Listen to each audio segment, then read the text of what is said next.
The starship horizon cut through the dark like a silver needle threading the vast fabric of the universe. Space wasn't silent. Not really. The ship hummed with life, engines pulsing like a heartbeat, while distant pulsars murmured across the void.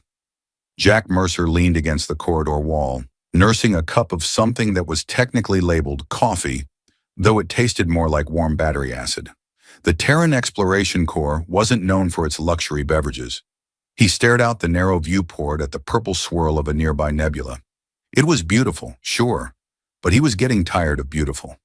Every sector they passed through had another gorgeous, deadly anomaly, or a breathtaking planet full of things that wanted to eat him. It was hard to appreciate the scenery when the scenery kept trying to kill you. "Commander Mercer," came a smooth, lilting voice behind him. Jack turned, suppressing a sigh. Lyra, the Alari ambassador, stood there radiating poise and elegance. She looked almost human. Almost. Her skin was paler, with an opalescent sheen that caught the light, and her ears were long and gracefully pointed, like some ancient elven queen from a fantasy novel. Her eyes, though, those were the kicker. They shimmered, changing colors with her mood. Right now, they hovered between deep blue and a hint of green, like the ocean before a storm. "Ambassador," he greeted, then immediately regretted how formal he sounded. Lyra wasn't exactly cold, but she wasn't easy to read either. She spoke like someone who measured every word twice before letting it leave her mouth. "I would like to review the next planet on our route," she said, voice even. "Your pilot mentioned a gas giant with moons suitable for resource extraction. My people will want details." Jack smirked. "Yeah, Davis described it as big, round, and super gassy. I'm sure the Alari Council will love that analysis." Lyra blinked, her head tilting slightly in that way she did when she wasn't sure if he was joking or just an idiot. "A thorough report would be appreciated." Jack took a sip of his questionable coffee and grimaced. "Sure thing. Anything else?" She hesitated. He noticed it, a rare crack in her polished composure. "Is there a reason you avoid speaking to me outside of mission briefings?" she asked, her voice quieter now. Jack blinked, caught off guard. "Avoid you? No, I'm not avoiding you. I'm just giving you space. You know, professional distance. You're an ambassador and well, not..." Her eyes shifted, swirling into a faint silver hue. He didn't know what that meant, but it didn't look encouraging. "I am here to understand humans," Lyra said carefully, "not to be placed at a distance from them." Jack wasn't sure what to say to that. He wasn't great with feelings, his or anyone else's, and Lyra seemed to have feelings tucked away behind a reinforced diplomatic firewall. So naturally, he defaulted to sarcasm. "Well, if you wanted to understand humans, Ambassador, you're on the wrong ship. We're not exactly the best of the species." He waved a hand vaguely. "We're more like the awkward, disappointing cousins no one invites to holidays." Lyra blinked again. Then, to his surprise, the corner of her mouth twitched upward. Not quite a smile, but close. "I find that unlikely," she said softly. Jack chuckled despite himself. "Yeah, well, give it time." They stood there in an almost comfortable silence for a moment. Jack glanced at her, wondering how someone could look so alien and yet familiar. He didn't know much about the Alari, but Lyra was different from most diplomats he'd met. She wasn't condescending or aloof, just distant in a way that felt more like habit than intention. Before he could think too hard about it, the intercom crackled to life. "Commander Mercer, please report to the bridge." Davis tried to argue with the navigation AI again, and now it's quoting philosophy at him. Jack sighed. "Of course it is." He glanced at Lyra, who raised a delicate brow. "Your crew appears unconventional." "Yeah, that's a nice word for it," Jack said with a grin. "Unconventional. Let's go with that." As they walked to the bridge, Jack felt the tension in his shoulders ease a little. Maybe Lyra wasn't as impossible to talk to as he thought. When they stepped onto the bridge, Davis was mid-argument with the ship's AI, Alfred. "I'm just saying you can't calculate fuel efficiency based on theoretical metaphysics." Davis was gesturing wildly at the interface. That's like planning dinner based on an existential crisis. The AI's voice, smooth and just a little smug, responded calmly. The nature of existence affects all things, including travel velocity. You assume the universe is static. It is not. Therefore, your argument is flawed. Jack pinched the bridge of his nose. Alfred, stop bullying the pilot. I am not bullying. I am enlightening. You're enlightening him into an aneurysm, Jack muttered, then looked at Davis. Just reset the calculations manually. Davis threw up his hands. Oh, sure. I'll just eyeball it like some ancient sea captain. Maybe I'll use the stars while I'm at it. Jack shot him a look. If you start wearing a tricorn hat, I'm transferring you to waste management. Lyra watched the exchange. Her head tilted again. Is this normal? She asked Jack quietly. He sighed. Pretty much. Welcome to humanity. She was quiet for a moment, then, to his surprise, her lips curved into a small, genuine smile. I think I am beginning to understand. Jack stared at her for a beat longer than he should have. She really was beautiful, in a way that felt unfair to the rest of the universe. The words slipped out before he could stop them. You look beautiful today, Lyra. Her smile froze. Her eyes widened, swirling from silver to bright, startled gold. For the first time since she came aboard, she looked genuinely, utterly speechless. Then without a word, she turned and practically fled the bridge. Jack blinked after her. What did I say? Davis snorted. Smooth, Commander. Real smooth. Jack groaned. I'm going to regret that, aren't I? Probability suggests yes. The AI chimed in helpfully. Jack slumped into his chair. Fantastic. The air in the mess hall felt heavier than usual. Or maybe that was just Jack's imagination. He poked at his plate of something that claimed to be protein stew, but had the consistency of old engine grease. Across from him, Davis was thoroughly enjoying his sandwich, which Jack suspected was made from the same questionable material, but cleverly disguised with extra condiments. So, any sign of Lyra yet? Jack asked, not even trying to sound casual. Davis grinned, crumbs sticking to his chin. Oh, she's around. Saw her earlier, actually. Jack perked up despite himself. Yeah? What did she say? Davis leaned back in his chair with an exaggerated sigh. Well, first she said good morning, and then she didn't flee in terror, so I'd call that progress. Jack groaned, dropping his head into his hands. Great. I'm the guy who made an alien diplomat too uncomfortable to stay in the same room as me. That's probably a new record for humanity. Don't sell yourself short, Commander. I'm sure someone else out there offended an alien species faster, probably by sneezing on them or something. Davis paused. Still, though, you basically proposed. Not bad for a first date. Jack shot him a look. It wasn't a date. Davis shrugged. Didn't stop you from popping the question. Before Jack could respond, the mess hall door hissed open. Lyra walked in, her steps measured and composed as always. But her eyes flicked toward Jack, then away just as quickly, her expression unreadable. The swirling silver of her irises had deepened to a muted gray. He didn't know what that meant, but it didn't seem good. Commander Mercer, she said, voice polite but distant, I need to speak with you, privately. Davis coughed into his sandwich, barely suppressing a laugh. Jack shot him a glare before rising to follow her out into the corridor. She led him to a quieter part of the ship near the observation deck, where the vast expanse of space spread out before them. The stars drifted by lazily, distant suns painting soft trails of light across the viewport. Lyra stood in silence for a moment, her hands clasped behind her back. Lyra, listen, Jack started awkwardly. About what I said. She cut him off, her voice steady. Do you understand what those words mean in Alari culture? Jack hesitated. Sort of. I got the lifelong bond part from Ortega after you, well, ran off. He rubbed the back of his neck. I didn't know. I wasn't trying to. It was just a compliment, a human thing. Lyra turned to him, her eyes narrowing slightly. Among my people, such words are sacred. To call someone beautiful, it is more than admiration. It is a declaration, a promise. It is not said lightly. Jack swallowed hard. Yeah, I figured that out. Look, I didn't mean to put you in a weird spot. I wasn't trying to declare anything. He paused, wincing. Though I guess it's a little late for that. She studied him for a long moment, and Jack felt like a bug under a microscope. Humans are strange, she said at last, her voice quieter now. You speak without considering the weight of your words. You feel first and think later. Jack huffed a laugh. Yeah, that sounds about right. He glanced at her. Is that why you avoided me all day?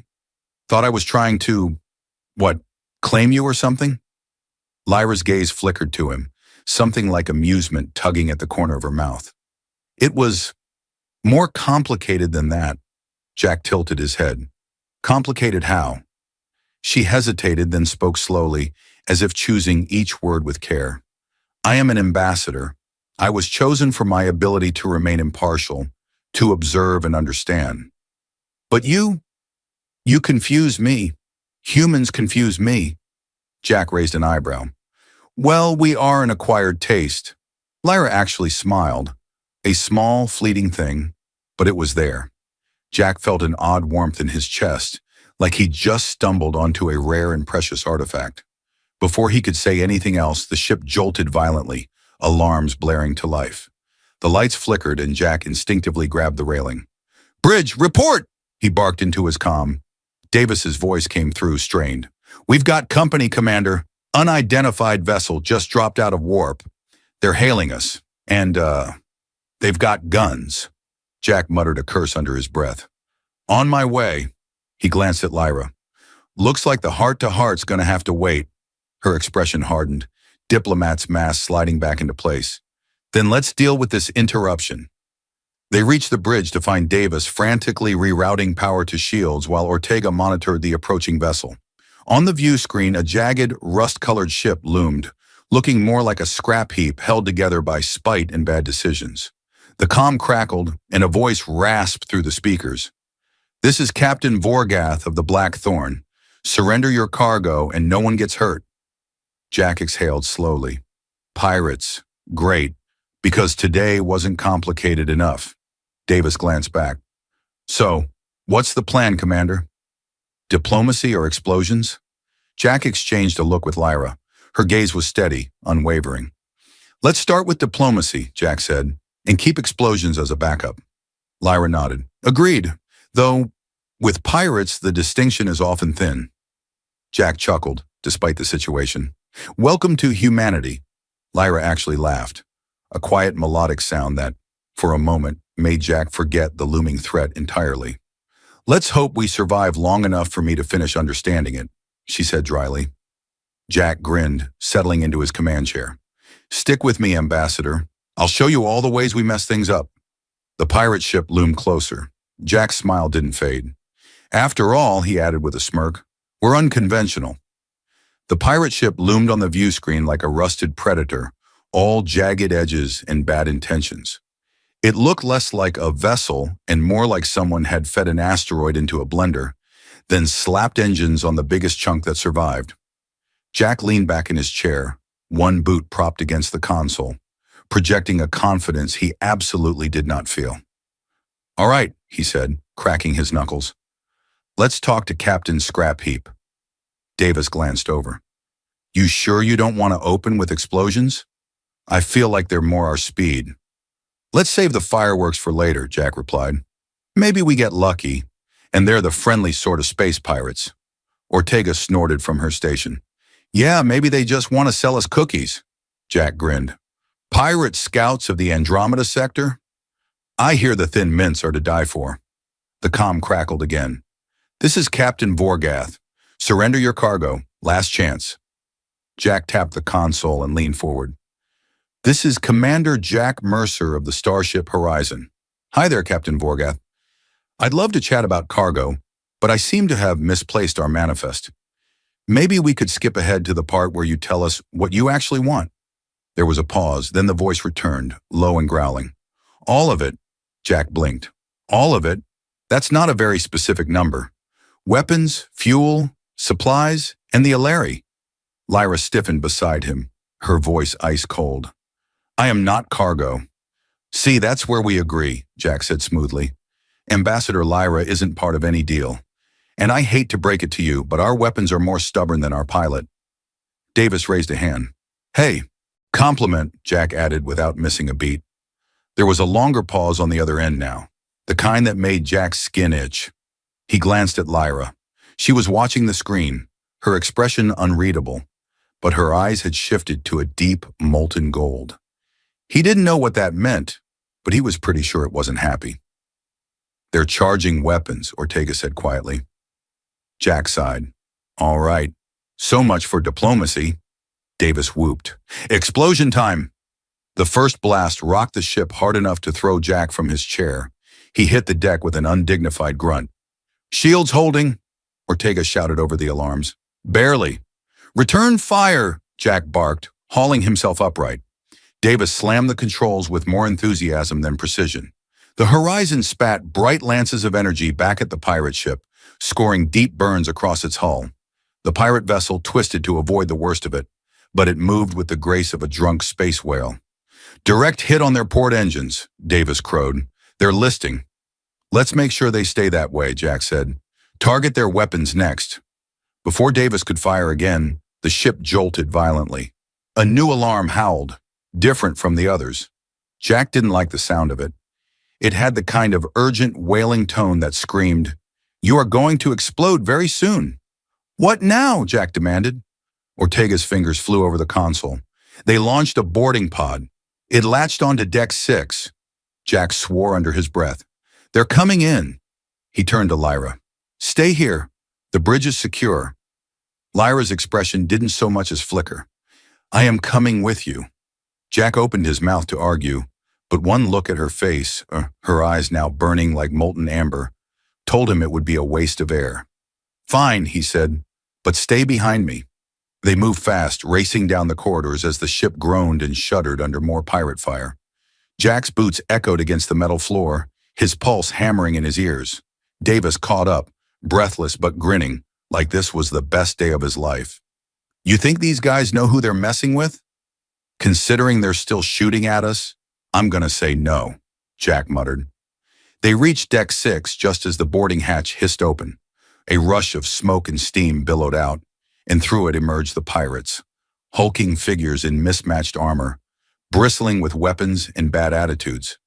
The leader was a mountain of a being, half cybernetics, half scar tissue. His one organic eye glared at them while the other, a glowing red implant, whirred and clicked. His voice came out in a metallic snarl. Give us the Alari! Jack stepped forward, raising his sidearm. See, the thing is, I've grown kind of attached to her. He glanced back at Lyra. No offense. Lyra's voice was cool as a winter moon. None taken. The pirate leader's mechanical eye focused on her. She's worth more than your ship, more than your crew. Step aside, human. Jack tilted his head. Yeah, that's going to be a no from me. The pirate's mechanical arm twitched. Jack saw the shot coming a split second before it fired. He dove to the side, the plasma bolt searing past him so close, he felt the heat brush his cheek. Everything exploded into motion. Davis whooped again, because of course he did, and fired wildly into the group of pirates. Ortega's voice crackled over the comm, calling for reinforcements. Jack took down the first pirate with a clean shot to the leg, sending the brute sprawling. Lyra didn't stay behind him. She moved like liquid moonlight, faster than Jack thought possible. One pirate lunged at her, and she ducked under his swing, twisting gracefully before slamming an elbow into his throat with a satisfying crunch. The pirate leader snarled, raising his arm to fire again. But Jack was faster this time. He shot the cybernetic limb, sending sparks and molten metal flying. The leader roared in pain and fury, staggering backward. Jack stepped forward, gun raised. Looks like your negotiation tactic needs work. The pirate stared at him, breathing hard. Then without a word, he slammed a fist into his wrist console. A second later, he and the remaining pirates shimmered and vanished in a flash of light. Teleporters, Davis muttered. Cowards. Jack lowered his gun. His heart was still hammering. He turned to Lyra, who was watching him with those molten eyes. Well, he said, breathless but grinning, welcome to humanity. Lyra exhaled slowly. Then to his surprise, she smiled. A real one this time, small but warm. I think I'm beginning to like it. The lights flickered overhead as the hum of the ship's systems struggled to reassert themselves after the pirates' abrupt departure. The air smelled like burnt circuitry and ozone, the usual perfume of "we almost died." Jack took a shaky breath, trying to decide whether to laugh or collapse. He settled for an exhausted grin. "Well," he said, voice still a little breathless, "I think that went great." Davis, leaning against the wall and inspecting a new scorch mark on his sleeve, snorted. "Yeah, if your definition of great includes almost getting vaporized by space criminals." "Details." Jack waved a hand dismissively. "Nobody got vaporized and the pirates left empty-handed. I call that a win." Lyra tilted her head, her long ears flicking ever so slightly. Jack was starting to recognize it as her version of a raised eyebrow. "They teleported away. That is not the same as leaving willingly." Jack sighed. "Yeah, I was kind of hoping you wouldn't point that out." He straightened up, brushing off his uniform. "All right, let's assess the damage. Davis, check the weapons array. Ortega, figure out if we're still on the pirates' Christmas card list. And Lyra?" He glanced at her, not entirely sure what to assign her, considering she just elbowed a guy's throat into early retirement. She beat him to it. "I will assist Ortega. Your ship's systems are inefficiently organized." Ortega raised a brow. "Wow, harsh." Jack chuckled. "Welcome to the horizon, where everything's held together by duct tape, hope, and Davis's questionable repair skills." "Hey," Davis called from down the corridor. "I only use duct tape when the other tape runs out." Lyra looked between them, her head tilting again in that fascinated, puzzled way. Jack was beginning to think she wasn't entirely sure if they were all brilliant or completely insane. Maybe both. They split up, leaving Jack to make his way back to the bridge. The ship groaned underfoot, metal plates shifting as if the horizon herself was grumbling about the fight. He gave the bulkhead a gentle pat on his way past. "Hang in there, girl," he muttered. "We'll get you fixed up." The bridge was quieter now, the chaos ebbing into that strange, hollow stillness that always followed a near disaster. Jack dropped into his chair and let his head fall back with a sigh. He barely had time to appreciate the moment of peace before Davis strolled in, holding what looked suspiciously like a protein bar. "Weapons are mostly intact," he reported, unwrapping the snack with one hand. "Port side's got some carbon scoring, but nothing we can't patch up." He took a bite and chewed thoughtfully. "We are, however, almost out of coffee." Jack sat bolt upright. "What?" Davis nodded grimly. "I know, it's a dark day for humanity." Jack groaned, slumping back in his chair. "Great. We fought off pirates just to die of caffeine withdrawal." The door hissed open again, and Lyra entered, Ortega trailing behind her. Lyra's hair was slightly out of place, a rare sign of anything less than perfect composure. "Your ship's comm relays are a tangled mess," she announced, as though this were a neutral observation rather than a scathing review. "It's impressive that it hasn't spontaneously caught fire." Jack raised a hand. "In our defense, it only caught fire that one time." Ortega shook her head, smirking. "I managed to boost our sensor range, but Lyra's right. The wiring back there looks like someone let a toddler design a spaghetti recipe." "I wasn't the one who routed the long-range scanner through the food synthesizer," Davis piped up, still chewing. "That was before my time." Jack exhaled slowly, pinching the bridge of his nose. "So what you're saying is, we're held together by duct tape, hope, and poorly designed spaghetti?" "Essentially," Lyra said, her voice completely deadpan. Jack blinked at her, then laughed.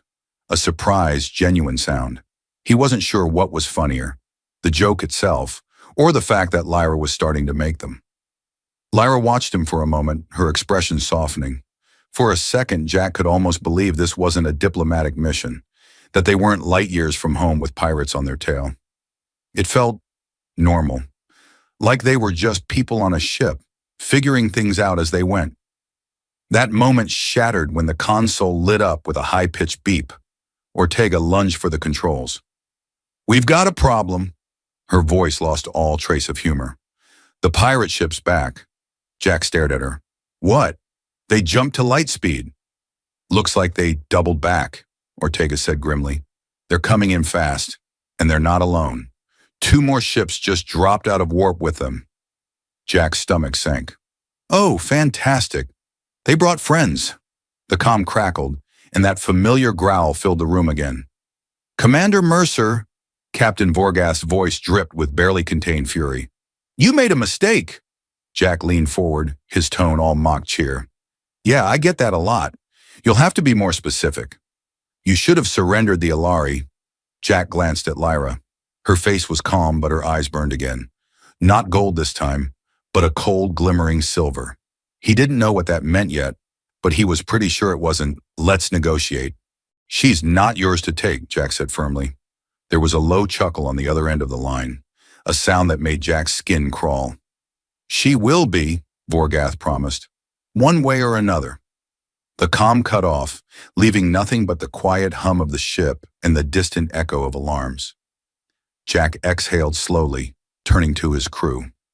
All right, he said, voice steady despite the adrenaline pounding in his veins. Looks like diplomacy's officially off the table. Davis grinned, already moving toward the weapons console. Explosion time? Jack nodded. Explosion time. The pirate ships hung in the void like a pack of hungry wolves, their jagged hulls barely visible against the distant haze of a nebula. The largest one, Vorgath's flagship, bristled with gun ports and thruster scars, the kind of ship that didn't bother pretending it had ever been anything but trouble. Jack sat on the edge of his chair, feeling the tension coiled tight in his chest. He hated standoffs. They were like bad poker games where everyone had too many guns and not enough cards. All right, he muttered, cracking his neck. 3 ships versus 1. I'm feeling optimistic. Define optimistic, Davis said from the weapons station, fingers hovering over the controls. Jack shrugged. I think we can probably take 2 of them before they turn us into a floating scrapyard. Davis nodded thoughtfully. So we die heroically. Good to know. Lyra stepped closer to the command console, her voice steady and calm in that way that somehow made Jack feel a little braver. Surrender is not an option? Jack raised a brow. Well, yeah, I figured that part out after the whole one way or another threat. Her eyes lingered on his for a second, and he couldn't quite read the expression there. Something complicated. Equal parts trust and something he wasn't ready to name yet. Ortega spoke up from the sensor station. They're charging weapons. We've got maybe 60 seconds before they start throwing fire. Jack blew out a breath. All right, let's make this count. He tapped the comm. Vorgath, one last chance. Back off, or this gets ugly. The reply came almost immediately, dripping with smug amusement. It's already ugly, Commander. You just haven't realized it yet. Jack leaned back in his chair. He's not wrong. I look terrible today. Commander, Lyra said patiently, now is perhaps not the time for self-deprecation. He grinned despite himself. It's never not the time for self-deprecation. The first blast rocked the ship hard enough to rattle his teeth. Red warning lights flared to life across the bridge. Shields holding, Ortega shouted. For now! Davis whooped, slamming the controls. Returning fire! The horizon spat a streak of plasma at the nearest pirate ship, catching it dead center. The ship bucked sideways, its shields flaring blue. Jack grinned. Nice shot. Yeah, I'm awesome. Davis didn't even pretend to be modest. The second pirate ship swooped in from above, lasers strafing the hull. Metal screamed and the ship lurched dangerously. Jack grabbed onto his chair to avoid an unscheduled flight into the ceiling. Ortega, evasive maneuvers. I'm trying, but the ship's flying like a drunken asteroid, Ortega snapped, yanking the controls hard to port. Hey, drunken asteroids are very misunderstood, Jack shot back. Another blast hit, and a console behind them exploded in a shower of sparks. Davis flinched, coughing through the smoke. That wasn't important, right? Only if you like, having engines. Ortega's voice was tight. We've lost 20% thrust power. Jack swore under his breath. This wasn't sustainable. They were fast, but they weren't fast enough to outrun 3 ships. And they definitely weren't tough enough to win a slugfest. We need a new plan, he said, forcing his mind to work through the adrenaline pounding in his head. Davis, you're a tactical genius. Davis blinked. I am. You are now, Jack pointed at him. Think of something. Davis stared blankly for a second, then brightened. All right. What if we pretend to surrender, then hit them with everything we've got when they drop their guard? Jack considered it. Risky. Lyra spoke quietly. They would not lower their guard. Vorgeth is too cautious for that. Right, Jack said. Plus, I hate pretending to surrender. Makes me feel all gross inside. Another blast rocked the ship. Ortega let out a frustrated growl. We're running out of ship to argue on. Jack was about to snap back when Lyra stepped forward, her voice low and measured. I have an idea. Jack blinked at her. I'm all ears. He hesitated, then glanced at her long, tapered ones. Okay, maybe not all ears, but you get what I mean. Her lips twitched in the faintest smile. If we can lure them into the nebula, their sensors will be disrupted. They will lose visibility, and their targeting systems will falter. Davis frowned. Yeah, but so will ours. Lyra's eyes gleamed silver again. Jack still didn't know what that meant, but it made his skin tingle. I do not need sensors. For a second, the bridge went quiet. Jack stared at her. You're serious. I am a Larry, she said simply. Our kind navigated the stars long before machines did. The nebula will blind them. It will not blind me. Jack studied her for a moment longer, then nodded slowly. All right. Ortega, plot a course, straight into the nebula. Ortega hesitated. We might not come back out. Jack smiled grimly. Then let's make sure they don't either. The horizon banked hard, engines sputtering, but still pushing them forward. The swirling purple mist of the nebula loomed ahead, vast and ominous. Jack could almost hear the pirates laughing behind them, thinking they were running scared. They had no idea. As the ship plunged into the haze, the stars vanished, leaving only a swirling, ethereal twilight. The pirate ships followed, their silhouettes barely visible in the mist. Lyra? Jack glanced at her. You sure you can do this? She didn't look at him. Her eyes were closed, her face serene. Trust me. He did. And for reasons he couldn't fully explain, that scared him more than the pirates ever did. The nebula swallowed them whole. The swirling clouds of purple and blue fog pressed against the ship like a living thing, static crackling over the hull in little flickers of ghostlight. The stars were gone, swallowed by the mist. And even the pirate ships pursuing them became little more than distant smudges of silhouette. Jack leaned forward in his chair, squinting at the viewport like that might help. It didn't. So, this is cozy. Reminds me of that time I got stuck in a janitor's closet with Davis after a bad poker game. Hey, Davis protested from the weapons console. That was your fault. You're the one who said you could out-cheat a Vakari. I could have, Jack said defensively, if he hadn't had 4 extra eyes. He glanced at Lyra. What's the plan? We keep flying blind and hope they trip over us? Lyra didn't answer immediately. She stood near the center of the bridge, her posture perfectly still. Her eyes were half-lidded, the silver sheen brighter now, like moonlight had been poured into her irises. Her ears twitched faintly, and for the first time Jack realized she wasn't just focusing, she was listening. They are spreading out, she said softly, voice distant, trying to box us in. Jack blinked. Wait, you can hear them? I can feel their engines, Lyra murmured. The vibrations, their heat signatures. They burn hot and clumsy. Great, Davis said. We're being chased by angry space rhinos. Jack smirked. I feel like that's an insult to rhinos. Lyra ignored them both. They're adjusting formation.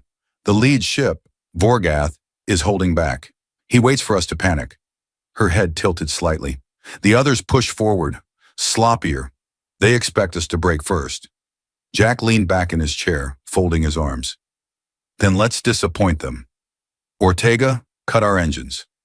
Go dark. Ortega blinked. Seriously? Jack nodded. We're in a nebula. We're already blind. Might as well make them blind too. Let them stumble around while we stay quiet. Ortega hesitated a moment longer, then flicked the controls. The hum of the ship's engines died, replaced by an eerie silence. The lights dimmed, leaving only the faint glow of emergency panels and Lyra's strange, silvered eyes. The ship drifted, weightless and still. Jack could feel his own heartbeat pounding in his ears. Davis spoke, his voice low. So, what happens if they bump into us? Jack didn't look away from the viewport. Hope they hit us with the soft part of their ship. The bridge fell into a tense quiet. Minutes passed, or maybe it was only seconds. Time felt strange, stretched thin in the mist. Then Lyra's voice cut through the hush, quiet but certain. They're close. How close? Jack asked, her head tilted again. The one on the left, 20 meters, maybe less. Jack swallowed hard. He didn't dare move, like even the sound of his breathing might give them away. Davis leaned in, whispering for no good reason. Okay, but hear me out. What if we just start screaming? Like really loud? Freak 'em out. Jack snorted despite himself. Yeah, maybe they'll think we're space ghosts. Lyra spoke again, still calm. The ship on the right is further away. It's looping back. The third ship is above us, too high to see clearly. Jack exhaled slowly. All right, we wait. Another beat of silence. Then a deep, distant thrum reverberated through the ship, low and resonant, like a giant heartbeat. Ortega frowned. What was that? Lyra's eyes flicked open, sharp and focused. They're using pulse sweeps, energy waves to flush us out? Jack groaned. Of course they are. Can we counter it? Ortega winced. Not really, we're a freighter, not a stealth ship. If they get close enough, we'll light up like a parade float. Jack rubbed his face. Fantastic. Any other bad news? Well, Davis offered, I'm out of snacks. Not helping. Another pulse wave rolled through, stronger this time. The ship vibrated under the force, metal groaning faintly. Jack gritted his teeth. All right, he said. Enough hiding. Ortega, fire up the engines. Full burn, straight ahead. Let's make some noise. Ortega blinked. Wait, what? You heard me, Jack said, voice steady. We're not going to win a quiet game. Let's make this messy. For a second, nobody moved. Then Ortega grinned. I like messy. The ship roared back to life, engines flaring bright against the swirling mist. The horizon shot forward, cutting a blazing path through the nebula. The pirate ships reacted immediately, sensors locking on. Red blips lit up the display, converging fast. They're coming, Ortega shouted. Good, Jack said. Davis, ready weapons. Let's remind them who they're chasing. The nearest ship surged after them, lasers slicing through the mist. The first shot missed. The second grazed their port side, sending sparks flaring through the cabin. Minor damage, Ortega called. Still flying. Jack grinned. Let's make them regret that. Davis whooped, slamming the fire controls. Plasma bolts spat from their cannons, slamming into the pirate ship's shields. It wobbled, engines sputtering. Direct hit, Davis yelled. The second ship came in fast, flanking from the right. Lyra's voice cut through the chaos, sharp and steady. 30 degrees starboard, now. Jack didn't even hesitate. Ortega, do it! The ship banked hard, just in time to avoid a blast that would have sheared off their engines. The pirate ship overshot, its lasers flaring wide into the mist. Jack laughed breathlessly. Nice call, Lyra. She didn't answer immediately. Her eyes were distant again, that strange silver glow flickering brighter. When she spoke, her voice was lower, almost a whisper. Vorgath's moving. Jack's grin faded. He leaned forward. Where? Her eyes snapped open, focused and fierce. He's coming straight for us. The horizon screamed through the nebula, engines blazing, a bright comet in a sea of mist and shadow. Jack's knuckles were white on the armrests, his mind racing faster than the ship itself. The sensor grid flickered, struggling to keep up with the chaos outside, but he didn't need it to know what was coming. He could feel it in his bones. Vorgath was close, too close. Ortega, give me more speed, Jack barked. We're already pushing 110%. Ortega snapped back. The ship's held together by hope and duct tape right now. Jack grinned, despite the adrenaline pounding through him. Then let's hope the duct tape holds a little longer. Davis laughed from the weapons console, though it was more nerves than humor. If we survive this, I'm buying the duct tape a drink. Lyra stood steady in the middle of the bridge, her silver eyes glowing like twin moons. She wasn't watching the controls or the viewport. She didn't need to. She was listening, sensing, guiding. Her ears twitched faintly, tracking vibrations Jack couldn't even perceive. "He's closing fast," she said softly. "He's coming from below." Jack blinked. Below? How the hell does a battleship sneak up from below? Lyra didn't answer. Her gaze flicked to him, and for the first time he saw something in her expression that wasn't calm or focused. It was worry. "He's not sneaking," she said quietly. "He's diving. Straight up at us." Jack swore under his breath. "Ortega, vertical climb now." The ship groaned in protest as Ortega yanked the controls, pitching them upward into a near-vertical ascent. The engines screamed, metal plating rattling so hard Jack was half sure the whole thing was about to fall apart. A shadow erupted from the mist beneath them, a jagged silhouette that looked more like a serrated blade than a ship. Vorgath's flagship, colossal and monstrous, shot past beneath them, missing by meters. It vanished back into the fog as fast as it appeared. Davis let out a shaky breath. "Okay, that was too close. Can we all agree we hate space pirates? Like, universally?" Jack laughed, breathless. "I'm voting yes." Lyra didn't laugh. Her voice came low and urgent. "He's looping back." Jack's grin faded. He stared at the viewport, heart pounding. "All right, time to stop running." Davis blinked. "Wait, what?" "You heard me." Jack stood, his voice steady. "We're not outrunning him. We're not out shooting him. But maybe we outsmart him." Ortega twisted in his chair. "Jack, that's a battleship. We're a freighter with a personality problem." Jack's grin returned, sharp and lopsided. "Yeah, but we've got something he doesn't." He glanced at Lyra. "We've got her." Lyra tilted her head. "Me? You said you can feel their engines, their movements. You're the only one who can see through this soup. We can't win a fight, but we can make him miss." Her silver eyes widened slightly. "You want me to guide you? Blind fire?" "Exactly." Jack's voice dropped lower, quieter. "I trust you." Something flickered across her face. Surprise, maybe even something softer beneath it. She nodded once, her voice steady again. "I will guide you." Jack dropped back into his chair. "All right, team, let's make this bastard dizzy." The ship spun into motion, Lyra's voice cutting through the noise, precise and calm. "Left, up 10 degrees. Now bank hard. Now." Ortega obeyed without hesitation, yanking the controls. The horizon twisted like a snake, spiraling through the mist as Vorgath's flagship roared after them. Plasma blasts streaked through the fog, missing by meters. "He's trying to lock weapons," Lyra said sharply. "Sharp dive now." The ship nosedived, engines screaming. Another blast cut overhead, so close Jack felt the heat ripple through the hull. Davis whooped. "I think I just saw my life flash before my eyes." And honestly, it was kind of disappointing. "Focus, Davis!" Jack barked, though he couldn't stop the grin tugging at his lips. Lyra's voice came again, faster. "Right. Upper. Now roll." The ship corkscrewed sideways, narrowly avoiding another barrage. Vorgath's ship thundered past again, overshooting. "He's frustrated," Lyra murmured. "He's chasing too hard. He's losing control." Jack's eyes narrowed. "Let's make him lose more." He leaned forward. "Ortega, cut the engines. Now." Ortega blinked. "That's insane." Jack grinned wider. "Exactly. Do it." With a muttered curse, Ortega killed the engines. The ship jerked, momentum carrying them forward as the engines went dead silent. They drifted, silent and dark, lost in the mist.